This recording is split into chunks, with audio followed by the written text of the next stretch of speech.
Welcome back, Algebra students. Mrs. Matheson here. We're going to do Unit 1 Notes 4 today, and it's going to be graphing lines in any form. And so our learning target today is I can graph and write equations in any form. But before we get there, we're actually going to see one last form of equation. And this is our standard form of the equation. Standard form looks like ax plus by equals c. A, b, and c are constants. When you think about what a constant is, you're thinking just it's a number. Okay? Notice that there's no slope and there's no y-intercept in this form. So if you're given a y-intercept and a slope, you're probably not going to just plug it right into standard form. So when do we use standard form? Well, standard form is really great to model situations where we're given two different variables. So if we're dealing with two different unknowns, perfect for standard form.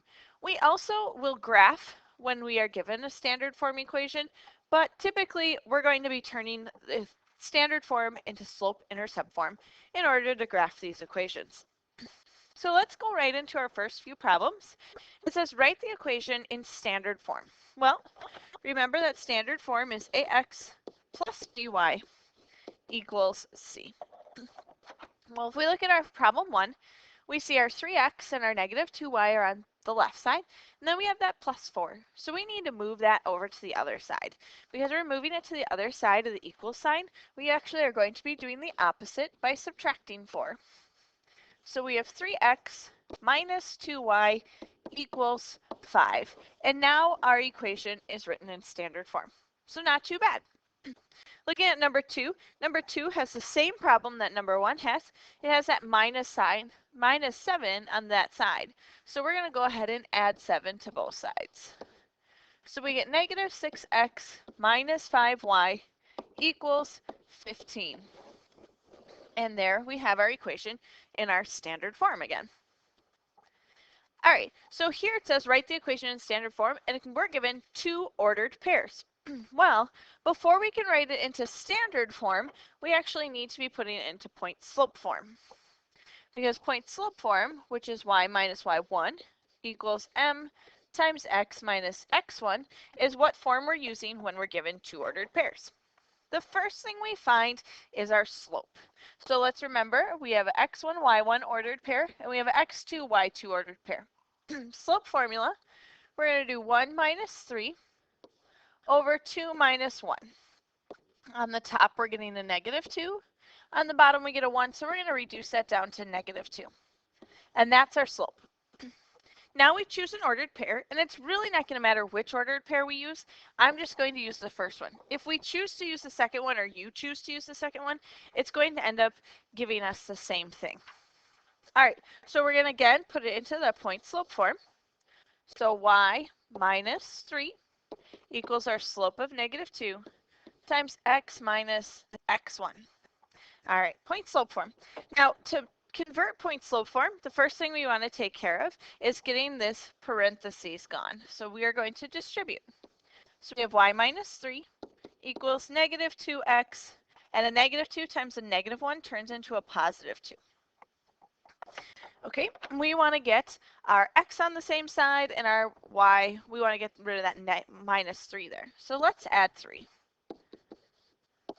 So we have y equals negative 2x plus 5. This form should look very familiar to you. This is our slope-intercept form.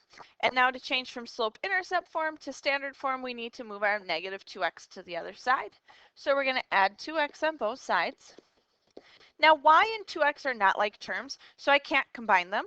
So I have 2x as its own term plus the positive y equals 5.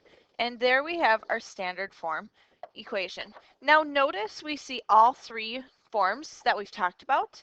So here's our point-slope form of the equation. Here's our slope-intercept form of the equation. And then we have our standard form of the equation. So let's do the same thing again here with our problem 4. We start off with our slope, x1, y1, x2, y2.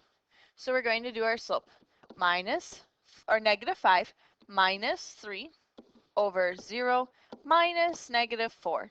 Okay, pause the video, and when you come back, you and I both should have the same slope. All right, do you have a slope of -2? Great. Okay, we're going to just choose our first point again, and we're going to plug into point slope form. Y minus 3 equals our -2 times x minus -4. Remember, minus a negative turns to plus a positive. So now we have to distribute that -2. Y minus 3 equals -2x, and -2 times +4 gives us a -8. Let's go ahead and add 3 to both sides. So we have y equals -2x minus 5. Again, here's our slope-intercept form. And we're going to add 2x to both sides. And we end up with 2x plus y equals -5. And there's our equation in standard form from two ordered pairs. You're going to see this again on your quiz. You're going to see this again on your practice tonight. So please, please, please rewatch the videos, ask questions if you need some help with these.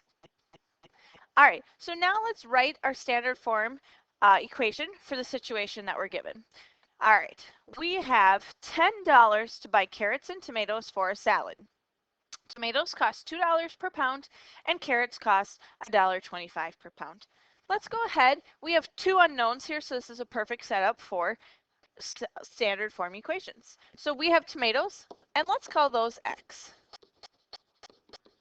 And then we have carrots, which is our y. And it's so important that you label what your variables are so that we know that we're setting up the equation properly.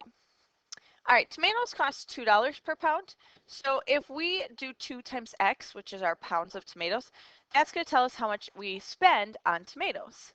Same thing if we take 1.25 times our y, that's going to tell us our amount times the pounds of carrots we bought. That's going to tell us our total. And if we add them, that tells us how much we're spending in the entirety, and that needs to be equal to our $10 we have. And now we have our standard form equation. For 6, you are moving into a new house. You can carry 56 pounds at one time. One box of books weighs 18 pounds and a box of clothing weighs 10 pounds. All right, so let's call X our books. And really remember, we're talking about boxes here, boxes of books. And Y is our clothing, or our boxes of clothing.